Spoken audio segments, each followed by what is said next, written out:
Hi, ഞാൻ നിങ്ങളുടെ Bhagyalakshmi ആർക്കുരു from Adoor. നമസ്കാരം. ഇന്ന് ഞാൻ നിങ്ങളുടെ മുൻപിൽ എത്തിയിരിക്കുന്നത് ഒരു തിരുവചന ഭാഗവുമായിട്ടാണ്. നമുക്കൊന്ന് നോക്കാം. യാക്കോബിൻ്റെ ലേഖനം 3-ാം അധ്യായം. ചില വാക്യങ്ങൾ, 1-2 വാക്യങ്ങളേ ഉള്ളൂ. ഞാനിപ്പോൾ ബൈബിൾ വായിച്ചുകൊണ്ടിരുന്നപ്പം എനിക്കത് നിങ്ങളുമായിട്ടൊന്ന് ഷെയർ ചെയ്യണമെന്ന് തോന്നി. ഇത് കേട്ടിട്ട് ആർക്കെങ്കിലും ഒരു മാറ്റം വരുന്നെങ്കിൽ അത് നല്ലതല്ലേ. 3-ാം അധ്യായം 1-ാം വാക്യം വായിക്കുന്നു. സഹോദരന്മാരെ, അധികം ശിക്ഷാവിധി വരുമെന്നറിഞ്ഞ് നിങ്ങളിൽ അനേകർ ഉപദേഷ്ടാക്കന്മാരാകരുത്. എന്തുകൊണ്ട് അങ്ങനെ ആകരുതെന്ന് പറയുന്നത്? 2-ാം വാക്യം, നാം എല്ലാവരും പലതിലും തെറ്റിപ്പോകുന്നു.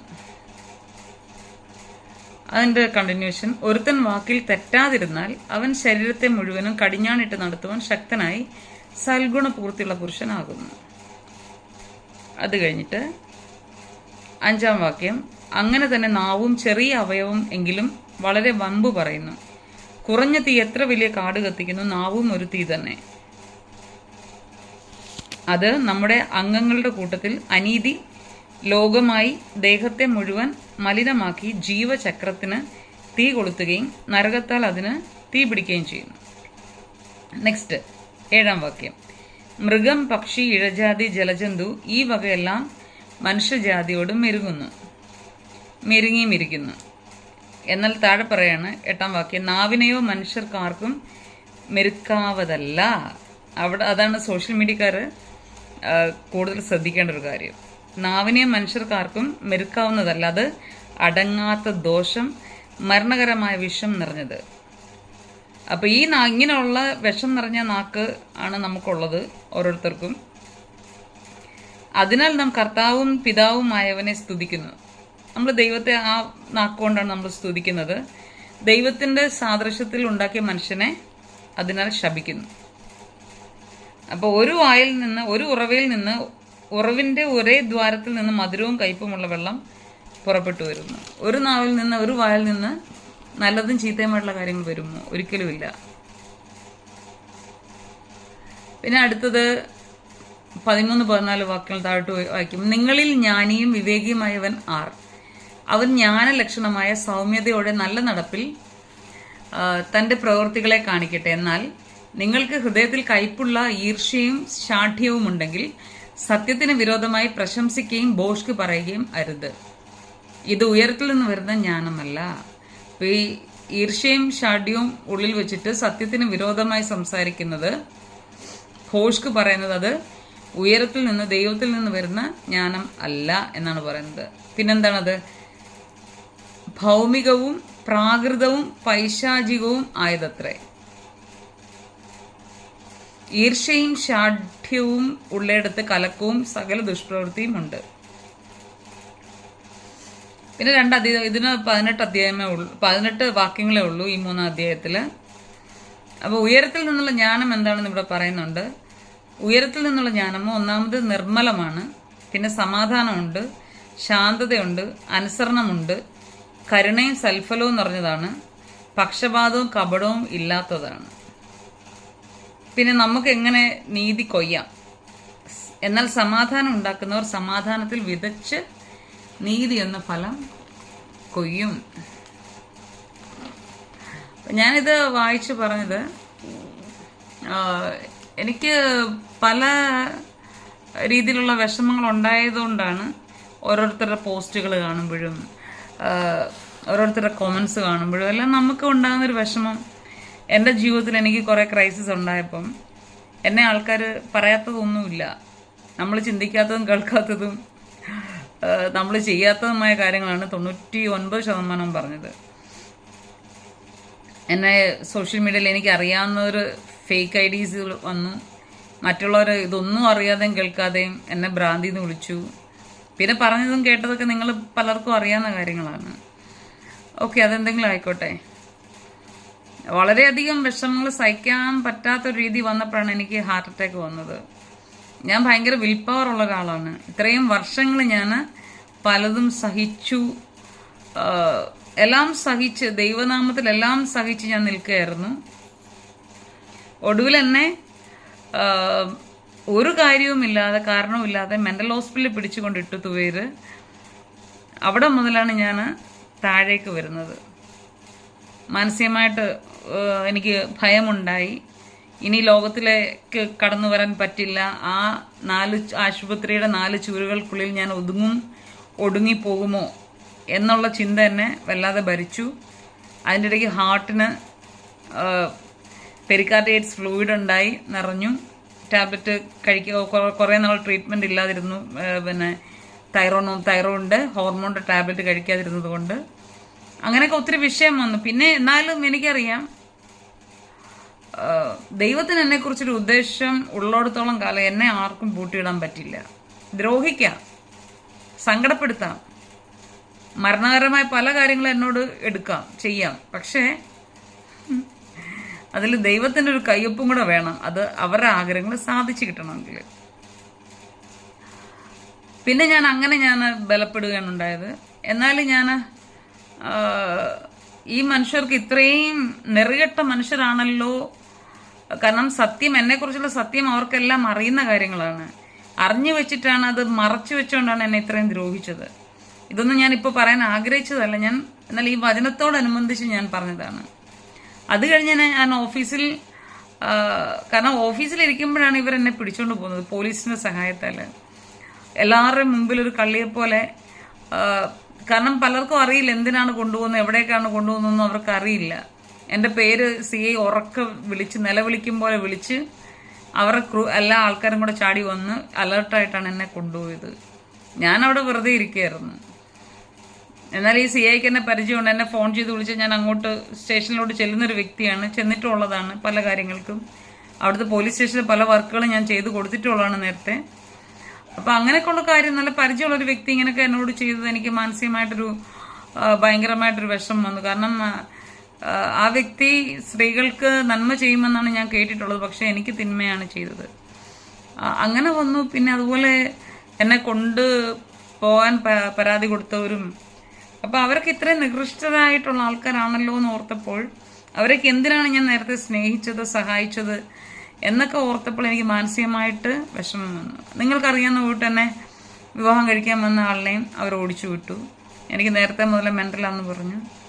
ഞാനിപ്പോൾ ആരുടെയും കുറ്റങ്ങളോ കുറവുകളോ ഒന്നുമല്ല പറയുന്നത്. ഒരു കാര്യം മാത്രം എല്ലാവരും അറിയുക, എന്നെപ്പോലൊരു ജീവിതം നിങ്ങൾക്കും ഉണ്ട്, നിങ്ങളുടെ കുടുംബത്തിലുള്ള ഓരോരുത്തർക്കും ഉണ്ട്, നിങ്ങളുടെ കുഞ്ഞുങ്ങൾക്കുണ്ട്. അവരുടെയൊക്കെ ജീവിതം എപ്പോഴാണ് താളം തെറ്റുന്നതെന്ന് ഇതിനെല്ലാം കണക്കുകൾ ദൈവം കൂട്ടി വെച്ചിട്ടുണ്ട്. ഇപ്പം ഞാൻ എൻ്റെ കാര്യങ്ങൾ പറയുന്നു, ഇതുപോലെ അനേകരുണ്ട്. ഞങ്ങളുടെ എല്ലാം കണ്ണുനീര് ദൈവം തുരുത്തിയിൽ കൂട്ടി വെച്ചിട്ടുണ്ട് എന്നുള്ള കാര്യം ആരും മറക്കാതിരിക്കുക. കൂടുതൽ എന്നെ ക്രിസ്ത്യാനികൾ തന്നെയാണ് എന്നെ ദ്രോഹിച്ചത്. ഈ വചനം വായിച്ചവരും കേട്ടവരൊക്കെ തന്നെയാണ് എന്നെ ദ്രോഹിച്ചത്. അപ്പം ഇതിൽ പറയുന്നു, നാവെന്ന് പറയുന്നത് ഭയങ്കര വിഷമുള്ള സാധനമാണ്. കാട് കത്തിക്കാൻ, ലോകം കത്തിക്കാൻ, ജീവിതങ്ങളെ കത്തിക്കാൻ, ദേശം കത്തിക്കാൻ എല്ലാം പറ്റുന്ന ഒരു ചെറിയ എങ്കിൽ വലിയ ജോലി ചെയ്യുന്നൊരു അവയവമാണ്, ദോഷകരമായൊരു അവയവമാണ് പലപ്പോഴും നമ്മുടെ നാവ്. അപ്പോൾ ദൈവവചനം നമ്മൾ നേരത്തെ കേട്ടതുപോലെ ഒരു വായിൽ നിന്ന് നല്ലതും ചീത്തയും ഒരുപോലെ വരുമോ? ഇല്ല, ഒരിക്കലും ഇല്ല. നമ്മളിൽ എന്താണെന്ന് അറിഞ്ഞിരിക്കുന്നത് അത് മാത്രമേ വരുള്ളൂ. നമ്മളിൽ എന്താണ് നിറഞ്ഞിരിക്കുന്നത്, അത് കയ്പാണെങ്കിൽ കയ്പേ വരുള്ളൂ, മധുരമാണെങ്കിൽ മധുരമേ വരികയുള്ളൂ. ഇപ്പം എൻ്റെ വിഷയത്തിൽ തന്നെ എന്നെ ദ്രോഹിച്ചവരുടെ കൂട്ടത്തിൽ എന്നെ വ്യക്തമായിട്ട് എൻ്റെ വിഷയങ്ങൾ അറിയുന്ന ആൾക്കാർ പോലും, എന്നേക്കാൾ മൂത്തതായിരിക്കുന്ന പ്രായത്തിൽ മൂത്തതായിട്ടുള്ള ആൾക്കാർ പോലും മറ്റുള്ളവർക്ക് കൂട്ടാണ് നിന്നത്. അവർ മൗനം പാലിച്ചു പൊതുവിൽ സമൂഹത്തിൽ. പക്ഷെ എന്നെ ദ്രോഹിച്ചവരുടെ കൂട്ടത്തിൽ കൂട്ടായിട്ടാണ് അവർ നിന്നത്. അതൊരിക്കലും ദൈവം അംഗീകരിക്കുന്ന ഒരു കാര്യമല്ല. ആര് തീരുമാനിച്ചാലും നശിക്കുന്ന ഒരു ജീവിതമല്ല എൻ്റേത്. കാരണം അത് ദൈവം തീരുമാനിക്കണം. ദൈവം തീരുമാനിച്ചെങ്കിൽ ഒരുവനെ ഇല്ലാതാക്കുവാനും ഒക്കെ പറ്റുള്ളൂ. ക്ഷീണിപ്പിക്കാം, മരണകരമായ കാര്യങ്ങളൊക്കെ ചെയ്യാം, എന്ത് വേണമെങ്കിലും ചെയ്യാം, ലോകത്തിന് മുമ്പിൽ അപമാനിക്കാം, ഭ്രാന്തിയെന്ന് മുദ്ര കുത്താം, എന്ത് വേണമെങ്കിലും ചെയ്യാം. പക്ഷെ ഇതിനെല്ലാം ഒരു മറുപടി സ്വർഗത്തിൽ നിന്നുണ്ട് എന്നുള്ള ഒരു ചിന്ത ഉണ്ടായിരിക്കുന്നത് എല്ലാവർക്കും നല്ലതാണ്. ഞാൻ ഉൾപ്പെടെ. ഞാൻ മറ്റുള്ള ഒരാളുടെ ജീവിതം ഞാൻ അറിഞ്ഞുകൊണ്ട് നശിപ്പിക്കാൻ ഒരുങ്ങിയാൽ, അവരുടെ സത്യങ്ങൾ അറിഞ്ഞുകൊണ്ട് അത് അസത്യമാണെന്ന് പുറമെ വാദിച്ച് അവരെ ലോകത്തിന് മുമ്പിൽ അപമാനിക്കാനും ഇല്ലാതാക്കാനും തുനിഞ്ഞാൽ ദൈവം എന്നെ വെറുതെ വിടുവോ? ഒരിക്കലും ഇല്ല. അതുപോലെയാണ് ഓരോരുത്തരും. നമുക്ക് ഒറ്റക്കാരേ ഉള്ളൂ. യേശുവിന്റെ നാമത്തിൽ നമ്മുടെ ശത്രുക്കളെ അനുഗ്രഹിച്ച് പ്രാർത്ഥിച്ചിട്ടുണ്ട്. പ്രതികാരം യഹോവയ്ക്കുള്ളത്. ഒരു വിശുദ്ധന്റെ, ഒരു ഭക്തന്റെ, ഒരു ഭക്തയുടെ ആയുധം ഇതാണ്, ഈ ഒരു പ്രാർത്ഥന. അത് ദൈവത്തിന്റെ വചനം പഠിപ്പിക്കുന്ന ഒരു കാര്യമാണ്. നമ്മളായിട്ടൊന്നും ചെയ്യാൻ പോണ്ട, അത് ദൈവമായിട്ടങ്ങ് ചെയ്തോളൂ. ദൈവം ചെയ്തെങ്കിലേ ചിലരൊക്കെ പഠിക്കുകയുള്ളൂ. ചിലർ വിചാരിക്കും നമ്മളെ ഏതാണ്ടൊക്കെ ചെയ്തിട്ടും അവൾ തിരിഞ്ഞൊന്നും പറഞ്ഞില്ല, തിരിഞ്ഞൊന്നും ചോദിച്ചില്ല, തിരിഞ്ഞൊന്നും ചെയ്തില്ല. വിഡ്ഢി കുശുമാണ്ടങ്ങൾ എന്ന് പറയും. അവർക്ക് ഒരു പുല്ലും അറിയത്തില്ല, അവർക്ക് എന്തോ അറിയില്ല. നമ്മൾ എന്തുകൊണ്ട് മിണ്ടാതിരിക്കുന്നു? കാരണം നമ്മൾ ദൈവത്തിന്റെ മക്കളാണ്ടാണ് മിണ്ടായിരിക്കുന്നത്. കാരണം നമുക്ക് വേണ്ടി ചലിക്കാനൊരു അപ്പനുണ്ട് സ്വർഗത്തില്. ആ ഒരു ഉറപ്പാണ് നമുക്കുള്ളത്, എന്നെ പോലുള്ളവർക്കുള്ളത്. ഇപ്പം നമ്മൾ ഈ സോഷ്യൽ മീഡിയയിലായാലും, ഇപ്പോൾ എന്നെ അറിയാത്തവരായാലും അറിയുന്നവർ ഫേക്ക് ഐഡീസ് ഉണ്ടാക്കി എന്തൊക്കെയാ പറഞ്ഞേക്കുന്നത്. ഇന്നലെ എൻ്റെ ഹൃദയം തകർക്കുന്ന ഒരു പോസ്റ്റ് ഞാൻ കമന്റ് കണ്ടു. പണ്ടത്തെ ഒരു വീഡിയോ അല്ല, അത് ഞാൻ ഇന്നലെയാണ് കണ്ടത്. ഞാൻ മാനസികമായിട്ട് ഒരുപാട് വിഷമിക്കുകയും ഞാൻ ദൈവസന്നിധിയിൽ ഞാൻ കരയുകയും ചെയ്തു. ഇന്ന് 1-2 പേരോട് പറഞ്ഞു. അപ്പോൾ അവർ പറഞ്ഞു, അവരും കരഞ്ഞു എൻ്റെ കൂടെ അത് കേട്ടിട്ട്. അവരും വിഷമിച്ചു. അപ്പോൾ അവർ പറഞ്ഞു, ഒരിക്കലും ഇനിയിപ്പോഴൊന്നും അത് നമ്മൾ പരാമർശിക്കേണ്ട ഒരു വിഷയം. എനിക്ക് പരാമർശിക്കാൻ ഭയമുണ്ടായിട്ടോ ഒന്നുമല്ല. എന്തിനാ?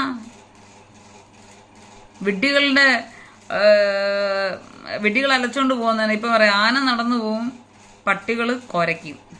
ഇപ്പം ഈ കുര കേട്ടോണ്ട് നമുക്കിപ്പം ആനയ്ക്ക് സമയമില്ല തിരിഞ്ഞു നോക്കി, എന്തുവാടാ പട്ടി, എന്തുവാ നീ ഞാൻ പോയപ്പോൾ ഇങ്ങനെ കിടന്ന് കുരയ്ക്കുന്ന എന്തിനാ എന്ന് ചോദിക്കാൻ ആനയ്ക്ക് സമയമില്ല. ആനയ്ക്ക് വേറെ പണിയുണ്ട്. അതൊന്നും ആനയ്ക്ക് ഏക്കത്തില്ല എന്നുള്ള ഇത്ര ഉള്ള പട്ടികൾ ഇത് കുറച്ചു കഴിഞ്ഞാൽ ഈ വലിയ ആനയ്ക്ക് എന്തോ ഏക്കാനാ? ഒന്നും ഏക്കത്തില്ല.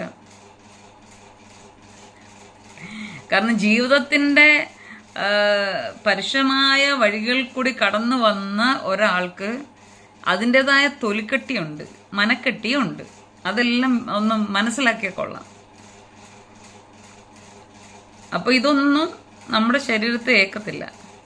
ചിലപ്പോൾ നമ്മൾ ഈ ജഡത്തിലിരിക്കും, നമുക്കൊന്ന് വിഷമം വരും, കരഞ്ഞു പോകും. നമ്മൾ മനുഷ്യരല്ലേ. എന്നാലും അവിടെ നമ്മൾ ഉയർത്തു വരും.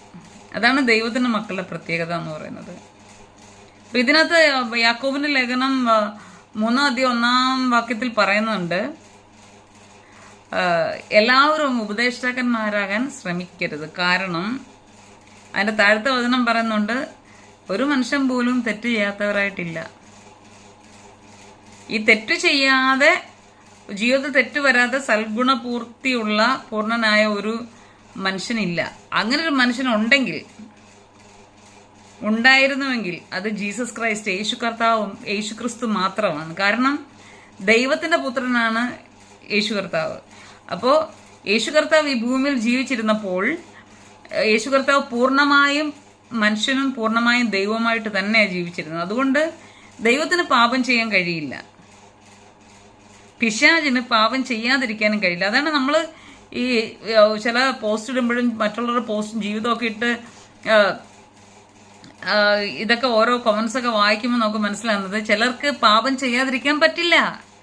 അവർക്കിതിങ്ങനെ മറ്റുള്ളവരുടെ ജീവിതം തുളച്ചും വായിക്കി വരുന്ന ചീത്തയും തെറിയൊക്കെ പറഞ്ഞിരിക്കാനേ അവർക്ക് പറ്റത്തുള്ളൂ. കാരണം അവരിൽ വസിക്കുന്നത് പിശാചാണ്. ദൈവം വസിക്കുന്ന ഒരു വ്യക്തി ഒരിക്കലും മറ്റൊരാളെ ഇങ്ങനെ താറടിക്കില്ല. സമൂഹത്തിന് മുൻപിൽ അവരുടെ ജീവിതത്തെ തകർക്കത്തില്ല, തളർത്തത്തില്ല. അത് നമ്മളെപ്പോഴും മനസ്സിലാക്കി വെച്ചിരിക്കുന്നത് നല്ലതാണ്. ഒരുപക്ഷെ ഞാൻ ഈ നിമിഷം മരിച്ചു പോയിക്കോട്ടെ, അതൊന്നും എനിക്കൊരു വിഷയമുള്ള കാര്യമില്ല. ദൈവത്തിന് സമയമാകുമ്പോൾ നമ്മൾ പോയേ പറ്റൂ. പിന്നെ അതിനു മുമ്പേ ആരെങ്കിലും നമ്മളെ അങ്ങ് ഇല്ലാതാക്കാൻ ശ്രമിച്ചാൽ ഒരുപക്ഷെ അത് നടന്നെന്നിരിക്കട്ടെ, എന്നെ ഒരാൾ കൊല്ലാൻ വേണ്ടി ശ്രമിച്ചു, ഇനി അവൾ ജീവിച്ചിരിക്കാൻ പാടില്ല, അവൾ മരിക്കുക തന്നെ വേണമെന്ന് പറഞ്ഞിട്ട് എന്തെങ്കിലും എന്നെ ചെയ്തെന്ന് വെച്ചു, ഞാൻ മരിച്ചു പോയെന്ന് വെച്ചോ, അപ്പോൾ അവർ സന്തോഷിക്കും, ആ നാശം അങ്ങ് പോയി കിട്ടിയെന്ന്. പക്ഷേ ഈ നാശത്തിൻ്റെ ബാക്കിയുള്ള കോൺസിക്വൻസസ്, ആ കൊലപാതകത്തിൻ്റെ കോൺസിക്വൻസസ് അത് ചിലപ്പോൾ നിയമത്തിൽ കൂടെയും വരും. നിയമം കണ്ണടച്ചാൽ അല്ലെങ്കിൽ നിയമത്തിന് മുൻപിൽ ആ കേസ് വന്നില്ല എങ്കിൽ സ്വർഗത്തിൻ്റെ കോടതിയിൽ നിന്ന് ആ കേസ് വന്നിരിക്കും. പോലീസുകാർക്ക് പകരം ദൂതന്മാരിറങ്ങും. പിന്നെ ആ ചെയ്ത വ്യക്തിയുടെ ജീവിതം, അവരുടെ കുടുംബം, അവരുടെ കുഞ്ഞുങ്ങൾ, പാരമ്പര്യം, സ്വത്ത്, സമ്പത്ത് എല്ലാം വെള്ളത്തിൽ വരച്ച വര പോലെ സ്വാഹയാക്കും. ദൈവത്തെ ഭയം വേണം. നമ്മൾ ഈ ലോകത്തിൽ ജീവിക്കുമ്പോൾ നമ്മളെ സൃഷ്ടിച്ച പ്രപഞ്ച സൃഷ്ടാവിനെ, നമ്മുടെ അപ്പനെ, സ്വർഗസ്ഥനായ പിതാവിനെ നമുക്ക് ഭയം വേണം. ദൈവം കണ്ടുകൊണ്ടിരിക്കുകയാണ്, എല്ലാ കാര്യങ്ങളും കണ്ടുകൊണ്ടിരിക്കുകയാണ്. ആ ഒരു ചിന്ത വേണം. നമ്മൾ ഒളിച്ചും പാത്തും ചെയ്യുന്ന ഓരോ കാര്യങ്ങളും, എൻ്റെ കാര്യം ഉൾപ്പെടുത്തി തന്നെയാണ് ഞാൻ സംസാരിക്കുന്നത്. നമ്മൾ ആരും കാണുന്നില്ല, എടുക്കുന്നില്ല എന്ന് പറഞ്ഞ് ചെയ്യുന്ന ഓരോ കാര്യങ്ങളും കണ്ടുകൊണ്ടിരിക്കുന്ന ഒരു ദൈവം ഉണ്ടെന്ന് മറന്നു പോകരുത്. ആ കാഴ്ചകൾക്കൊക്കെ ഒരു മറുപടി ഉണ്ട്, തിരസ്കരണമുണ്ട്, പണിഷ്മെന്റ്, ശിക്ഷയുണ്ട്. നന്മ പ്രവർത്തിക്കുകയാണെങ്കിൽ റിവാർഡുണ്ട്, അവാർഡുണ്ട്. ഇങ്ങനെയൊക്കെയുള്ള കാര്യം ഒരു മനുഷ്യനും മറന്നു പോകരുത്. എന്നെ ദ്രോഹിച്ചവരും മറന്നു പോകരുത്, പലരെയും ദ്രോഹിക്കുന്നവരും മറന്നു പോകരുത്. ഇനി ആരെങ്കിലും ദ്രോഹിക്കാൻ പ്ലാൻ ചെയ്യുന്നുണ്ടെങ്കിൽ അവരും ഓർത്തോണം. Please stop there you are. നിങ്ങൾ എവിടെയായിരിക്കുന്നോ അവിടെ നിങ്ങളെ തന്നെ നിർത്തുക, ചിന്തിക്കുക, ഞാൻ ചെയ്യുന്നത് ശരിയാണോ തെറ്റാണോ എന്ന്. ഇപ്പൊ ദൈവത്തിന്റെ വചനം ഇങ്ങനെ പറഞ്ഞു, നമുക്ക് നീതി വേണമെങ്കിൽ സമാധാനം വിതയ്ക്കുന്നവരായിരിക്കണം, എങ്കിലേ നീതിയെ കൊയ്യാൻ പറ്റുകയുള്ളൂ. പിന്നെ ദൈവത്തിന്റെ വചനം ആ യാക്കോബ് ലേഖനത്തിൽ പറഞ്ഞെന്താ, കുറെ ക്വാളിറ്റീസ് പറഞ്ഞു, അല്ലെങ്കിൽ ഉയരത്തിൽ നിന്ന് വരുന്ന ജ്ഞാനത്തിന്റെ ഗുണങ്ങൾ, നിർമ്മലത, അങ്ങനെയൊക്കെ കുറെ കാര്യങ്ങൾ, സമാധാനം കാര്യങ്ങളൊക്കെ പറഞ്ഞു. പിന്നെന്താ പറഞ്ഞത്, ചീത്തയായിട്ട് നമ്മൾ ബോഷ്ക്ക് സംസാരിക്കുന്നതും നീതികെട്ട കാര്യങ്ങൾ ചെയ്യുന്നതൊന്നും, തെറ്റായ കാര്യങ്ങൾ ചെയ്യുന്നതൊന്നും ഉയരത്തിൽ നിന്ന് വരുന്ന കാര്യങ്ങളല്ല, അതായത് ദൈവത്തിൽ നിന്ന് വരുന്ന കാര്യങ്ങളല്ല, ദൈവിക സ്വഭാവത്തിലുള്ള കാര്യങ്ങളല്ല. ദൈവത്തിന്റെ വചനം ഫിലിപ്പിയ ലേഖനത്തിൽ പറയുന്നുണ്ട്, യേശുവിന്റെ ഭാവം നിങ്ങളിൽ ഉണ്ടായിരിക്കട്ടെ. ഒരു ക്രിസ്ത്യാനിക്ക് പ്രത്യേകിച്ച് ആ ഒരു ഭാവം ഉണ്ടായിരിക്കണം. നീ യേശുവിനെ കർത്താവെന്നും ദൈവമെന്ന് നീ മനസ്സിൽ ചിന്തിച്ച് നീ ആരാധിക്കുന്നുണ്ടെങ്കിൽ, ആത്മാർത്ഥമായിട്ടുണ്ടെങ്കിൽ, യേശുവിന്റെ ഭാവം നിനക്കുണ്ടായിരിക്കണം. മാനുഷികമായ തെറ്റുകുറ്റങ്ങൾ ഉണ്ടെങ്കിൽ നമ്മളത് ദൈവത്തോട് ക്ഷമ ചോദിച്ച് നിരപ്പ് പ്രാപിക്കേണ്ട കാര്യങ്ങൾ നമ്മളത് ചെയ്തിരിക്കണം. എങ്കിൽ മാത്രമേ യേശു കർത്താവിൽ കൂടിയുള്ള നീതി നമ്മളിലേക്ക് കടന്നു വരികയുള്ളൂ, നമ്മൾ നീതീകരിക്കപ്പെടുകയുള്ളൂ. അല്ലെങ്കിൽ ഒരിക്കലും ഒരു മനുഷ്യനും നീതീകരിക്കപ്പെടുന്നില്ല, ഒരു മനുഷ്യനും നീതിമാന്മാരായിട്ട് ഇല്ലതാണ്. അപ്പൊ യേശു കർത്താവിൽ കൂടി മാത്രമേ നമ്മൾ നീതീകരണം പ്രാപിക്കുകയുള്ളൂ. പിന്നെ കുറെ തെറ്റായ കാര്യങ്ങളുണ്ട്, കുറെ ഉപദേശങ്ങൾ, മാനസികമായ സാംസ്കാരികപരമായ കുറെ ഉപദേശങ്ങളൊക്കെ ബൈബിളിൽ കാണാൻ പറ്റും അപ്പോസ്തലന്മാരുടെ കാലത്ത്. ഇതിൻ്റെയൊക്കെ ഹിസ്റ്ററി നമ്മൾ പഠിക്കണം, എങ്കിൽ മാത്രമേ നമുക്കത് യേശു കർത്താവ് പറഞ്ഞതാണോ, മനുഷ്യനായിട്ട് ഉണ്ടാക്കി വെച്ചതാണോ, അല്ലെങ്കിൽ ഓരോ സ്ഥലങ്ങളിലെ സംസ്കാരമാണോ ഇതൊക്കെ എന്നുള്ളത് നമുക്ക് മനസ്സിലാകുള്ളൂ. ദൈവത്തിന്റെ വചനത്തിൽ നല്ലതും തീയതും ഉണ്ട്. കാരണം ദൈവത്തിന്റെ വചനം, ഹോളി ബൈബിൾ എന്ന് പറയുന്നത് പുസ്തകങ്ങളെ ചക്രവർത്തിയാണ്. അതിൽ ഈ ലോകത്തിന്റെ എല്ലാ കാര്യങ്ങളും, ഞാൻ നേരത്തെ പറയുന്ന പോലെ സെക്സ് സഹിതം അതിനകത്തുണ്ട്. ഒരു ജീവിതത്തിന്റെ എല്ലാ മേഖലകളിലും നമ്മൾ അറിഞ്ഞിരിക്കേണ്ട കാര്യങ്ങൾ ഇതിനകത്ത് നല്ലതും ചീത്തയുമായിട്ടുണ്ട്. അപ്പൊ ഇത് ഈ ദൈവവചനം എഴുതിയ പരിശുദ്ധാത്മാവിന്റെ ആ ഒരു നിയന്ത്രണത്തിൽ നമ്മൾ പരിശുദ്ധാത്മാവ് ദൈവത്തെ പ്രാപിച്ചുകൊണ്ട് പരിശുദ്ധാത്മാവിനാൽ വായിച്ചെങ്കിൽ മാത്രമേ ഇതിലെ നല്ലതും തീയതും നമുക്ക് തിരിച്ചെടുക്കാനും നല്ലത് നമുക്ക് ചെയ്യുവാനും അക്സെപ്റ്റ് ചെയ്യാനും അല്ലെങ്കിൽ അത് നമ്മുടെ ജീവിതത്തിലേക്ക് അത് പ്രാവർത്തികമാക്കാനൊക്കെ കഴിയുള്ളൂ. അപ്പൊ അതുകൊണ്ട് നമുക്കൊരു അവയർനെസ് ഉണ്ടായിരിക്കണം. നമ്മുടെ ജീവിതം എങ്ങനെയാണ്, എങ്ങോട്ടാണ് പോകുന്നത്. എല്ലാവരും സ്വർഗത്തിൽ പോകാനും മോക്ഷം കിട്ടാനുമാണ് ഇരിക്കുന്നത്. അതിനൊരു ബെസ്റ്റ് ഒരു ഉദാഹരണമല്ല, ഒരു സംഭവമുണ്ട്, പക്ഷെ അത് ഞാൻ പറയുന്നില്ല. മോക്ഷത്തിന്റെ കാര്യം. നമ്മൾ തെറ്റുകളെല്ലാം ചെയ്തു വെച്ചിട്ട് ഞാൻ മരിക്കുമ്പോൾ എനിക്ക് മോക്ഷം കിട്ടും എന്ന് പറഞ്ഞിട്ട് കാര്യമുണ്ട്? ഇല്ല, ഒരിക്കലും കിട്ടില്ല. എങ്ങനെ കിട്ടും? നമ്മൾ ഈ ലോകത്തിൽ നിന്ന് മരിച്ച് മൺമറഞ്ഞ് പോകുമ്പോൾ നമ്മൾ ചെയ്ത നന്മയും തിന്മയും മാത്രമാണ് നമ്മൾ കൊണ്ടുപോകുന്നുള്ളൂ എന്നാണ് നമ്മൾ ഓരോരുത്തരും പ്രസംഗിച്ചൊക്കെ നമ്മൾ കേട്ടിട്ടുള്ളത്. നല്ലതും തീയതുമായിട്ടുള്ള നമ്മുടെ പ്രവൃത്തികൾ മാത്രമേ നമുക്ക് നമ്മുടെ ആത്മാവിന് ഇവിടുന്ന് കൊണ്ടുപോകാൻ പറ്റുള്ളൂ. അല്ലാതെ വേറെ നമ്മൾ അധ്വാനിച്ച് സ്വത്തോ കാര്യങ്ങളോ അടിച്ചു മാറ്റിയതോ ഒന്നും കൊണ്ടുപോകാൻ പറ്റില്ല. കോടിക്കണക്കിനായാലും മില്യൺസ് ഇങ്ങനെ ഏത് കണക്കിനായാലും എത്ര സ്വത്ത് ആസ്തി ഉണ്ടെങ്കിലും ഇതൊന്നും കൊണ്ടുപോകാൻ പറ്റില്ല. നമ്മൾ അധ്വാനിക്കുന്ന കാര്യങ്ങൾ നമുക്ക് തന്നെ അത് ഉപകാരമായിട്ട് വരുമോന്നോ യൂസ്ഫുൾ ആകുമോന്നോ ഒന്നും പറയാൻ പറ്റില്ല. നമ്മുടെ കുഞ്ഞുങ്ങൾ അത് അനുഭവിക്കുമെന്ന് പറയാൻ പറ്റില്ല. അതൊന്നും പ്രഡിക്റ്റ് ചെയ്യാൻ പറ്റാത്ത കാര്യമാണ്. അതെല്ലാം ദൈവത്തിന്റെ കരങ്ങളിലിരിക്കുന്ന കാര്യമാണ്. കഴിവത് അഹങ്കാരം ഇല്ലാതെ ജീവിക്കാൻ നോക്കുക.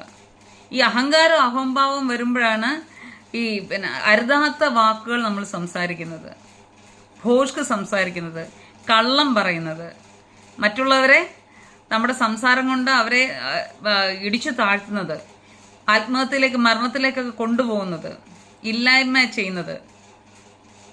അഹങ്കാരം നമുക്കൊരിക്കലും ഉണ്ടാകാൻ പാടില്ല. ഒരുപക്ഷെ അഹങ്കാരം വന്നാൽ ദൈവം എന്നോട് ക്ഷമിക്കണമേ എന്ന് പറഞ്ഞ് അതിനെ നമ്മുടെ ജീവിതത്തിൽ നിന്ന് ഞാൻ ഒഴിച്ചു മാറ്റുവാൻ വേണ്ടി നമ്മൾ ശ്രമിക്കുകയല്ല, നമ്മളത് ചെയ്തേ പറ്റൂ. ഇപ്പൊ യാക്കോബിന്റെ ലേഖനം നിങ്ങൾ വായിച്ചു നോക്കുക, 3-ാം അധ്യായം. അത് നമ്മൾ സത്യത്തിൽ വായിച്ചു നോക്കേണ്ട ഒരു കാര്യമാണ്. നമ്മുടെ ഈ ചെറിയ നാവ് എല്ലാറ്റിനെയും നശിപ്പിക്കാനുള്ളത് ഒരു സംഭവമാണത്. ജീവനും മരണവും നമ്മുടെ നാവിൽ തന്നെ ഉണ്ട്. നല്ലത് പറഞ്ഞാൽ നന്മ വരും, ചീത്ത പറഞ്ഞാൽ തെറ്റായ ചെയ്തിൽ നിന്ന് മരണം വരെ നമുക്ക് വരാനുള്ള കാര്യം. നമ്മൾ പറയുന്നത് നമുക്ക് തന്നെ അത് ഏൽക്കാനുള്ള കാര്യമുണ്ട്. അപ്പം നമ്മൾ സൂക്ഷിക്കുക. പിന്നെ അതുകൊണ്ട് ഈ ലോകത്തിൽ നന്മ മാത്രം ചെയ്യുന്ന ഒരു മനുഷ്യനും ഇല്ലാതിരിക്കെ എല്ലാവരും കയറി, എല്ലാറ്റിനും കയറി, അറിയാൻ വയ്യാത്ത കാര്യത്തിനെ കയറി. നമ്മൾ ഉപദേശിക്കാൻ നല്ലതാണ്, പക്ഷെ എല്ലാറ്റിനും കയറി, പ്രത്യേകിച്ച് ആത്മീയ കാര്യങ്ങളിൽ ഉപദേശിക്കാൻ ഇറങ്ങരുത്. അതിൻ്റെ കറക്റ്റായിട്ടുള്ള മീനിങ് അറിയാതെ ആരെങ്കിലും പ്രസംഗിച്ച് കേട്ട് പാരമ്പര്യമായിട്ടുള്ള ഒരു സഭയുടെ റൂൾസ് ആൻഡ് റെഗുലേഷൻസ് അനുസരിച്ച് ഒന്നും ആരെയും ഉപദേശിക്കാൻ ഇറങ്ങരുത്. നമ്മൾ ദൈവത്തിലേക്ക് നോക്കുക, പരിശുദ്ധാത്മാവിനെ പ്രാപിക്കുക, പരിശുദ്ധാത്മാവിൽ കൂടി കർത്താവിൽ നിന്ന് പ്രാപിക്കുക. അത് പ്രാപിക്കുന്നതും നമ്മൾ അനുഭവിക്കുന്നതും നമ്മുടെ ജീവിതത്തിൽ നന്മയായിട്ട് വരുന്ന കാര്യങ്ങളും, അല്ലെങ്കിൽ നമ്മൾ തെറ്റ് ചെയ്യുമ്പോൾ നമുക്ക് എന്ത് തിന്മ കിട്ടി, ഇതെല്ലാം നമ്മൾ മറ്റുള്ളവരോട് പറയുന്നത് ഏറ്റവും നല്ലതായിരിക്കും. അല്ലാതെ എല്ലാവരും കയറി ബൈബിൾ കോളേജിൽ പഠിച്ചെന്നും പറഞ്ഞ്, സെമിനാരി പഠിച്ചെന്നും പറഞ്ഞ് എല്ലാവരും കയറി ഉപദേശിക്കാൻ പോകരുത്. കാരണം ഈ ബൈബിൾ കോളേജിലൊക്കെ പഠിക്കുന്ന കൂടുതൽ ആൾക്കാരും അതൊരു എന്താ പറയുക, സാധാരണ മറ്റുള്ള സെക്യുലർ പഠിത്തം പോലെയുള്ള പഠിക്കുന്നതേ ഉള്ളൂ. അല്ലാതെ അനുഭവം, യേശു കർത്താവിൽക്കുള്ള അനുഭവം ഉള്ളവർ 1-2 കാണത്തുള്ളൂ. ആ അനുഭവത്തിൽ കൂടി ദൈവോധനം പഠിക്കണം, ദൈവത്തിന് വേണ്ടി ജീവിക്കണം എന്നൊക്കെ പറഞ്ഞു വരുന്നവർ 1-2 കാണത്തുള്ളൂ. ബാക്കിയെല്ലാം മറ്റു ജോലി കിട്ടാത്തതുകൊണ്ടും വീട്ടുകാർ നേർച്ച നേർന്നത് കൊണ്ടും ഒക്കെ വരുന്ന ആൾക്കാരാണ്. പിന്നെ സൈഡ് ബിസിനസ്സായിട്ട് ആ ജോലിയുണ്ട് എങ്കിൽ വചനം കൂടെ പറഞ്ഞ് ഇരിക്കാൻ ഞാൻ വലിയ ആത്മീയാണെന്നൊക്കെ കാണിക്കാൻ വേണ്ടിയൊക്കെ വരുന്ന ആൾക്കാരാണ് കൂടുതൽ. അവിടുത്തെ അധ്യാപകരും അതൊക്കെ തന്നെ. അപ്പം നമ്മുടെ നല്ല അധ്യാപകൻ എന്ന് പറഞ്ഞാൽ പരിശുദ്ധാത്മാ ദൈവമാണ്. ആ അധ്യാപകനിൽ കൂടി നമ്മൾ കാര്യങ്ങൾ പഠിക്കാൻ നമ്മൾ ശ്രമിക്കുക. ആ ദൈവത്തിൻ്റെ വചനവും പരിശുദ്ധാത്മാവിൽ കൂടി നമ്മൾ കാണാൻ ശ്രമിക്കുക. അതിൻ്റെ ഡെപ്തിലേക്ക് പോവുക. മുത്തും പവിഴം രത്നമൊക്കെ ഡെപ്തിൽ നിന്ന് വാരിയെടുക്കാൻ ശ്രമിക്കുക. ഓക്കെ, അപ്പോൾ ഞാൻ പറഞ്ഞു വന്നതിൻ്റെ ഉദ്ദേശം ഇത്ര മാത്രമേ ഉള്ളൂ. നമ്മുടെ നാവിനെ സൂക്ഷിക്കുക. അത് പോസ്റ്റ് ഇടുന്നതിൻ്റെ കീഴിലുള്ള കമൻസ് ഇട്ടാലും, നമ്മുടെ വീട്ടിലുള്ള സംസാരമായാലും, നമ്മുടെ നാട്ടിലുള്ള സംസാരമാണെങ്കിലും, എവിടുത്തെ സംസാരമാണെങ്കിലും, നമ്മുടെ പള്ളികളിലും അമ്പലങ്ങളിലും ഒക്കെ മോസ്കിലൊക്കെ ഉള്ള സംസാരങ്ങളാണെങ്കിലും, നമ്മുടെ ജോലി സ്ഥലത്തുള്ള സംസാരം എല്ലാം നമ്മൾ സൂക്ഷിക്കുക. എപ്പോഴും പറയുന്ന കൂട്ടി നിങ്ങളോട് ഞാൻ പറയുന്ന കാര്യം എന്നോടും കൂടിയാണ് ഞാൻ പറയുന്നത്. നമ്മുടെ നാവിനെ ജീവനും ശക്തിയുമുള്ള, അല്ലെങ്കിൽ ജീവന്റെ മാർഗത്തിലേക്ക് പോകാനുള്ള കാര്യങ്ങൾ നമ്മൾ സംസാരിക്കുക. അപ്പം നിങ്ങൾ ചോദിക്കും വീട്ടിൽ വഴക്കുണ്ടാകത്തില്ല ചില കാര്യങ്ങൾ, ചില സമയത്ത് ഉണ്ടാകും. ചില കാര്യങ്ങൾ നമുക്ക് അക്സെപ്റ്റ് ചെയ്യാൻ പറ്റാത്ത കാര്യങ്ങളായിരിക്കും, അപ്പോൾ അങ്ങനെ ഉണ്ടാവും.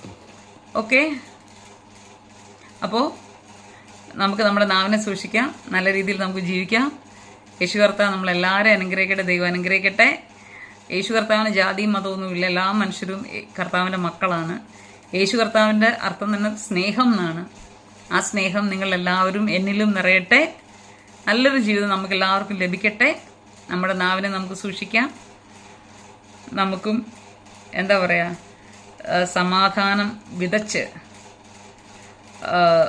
നീതി നമുക്ക് കൊയ്യാം. ദൈവം എല്ലാവരും അനുഗ്രഹിക്കട്ടെ. Love you all in Jesus name. Thank you. I M signing off. Bye bye.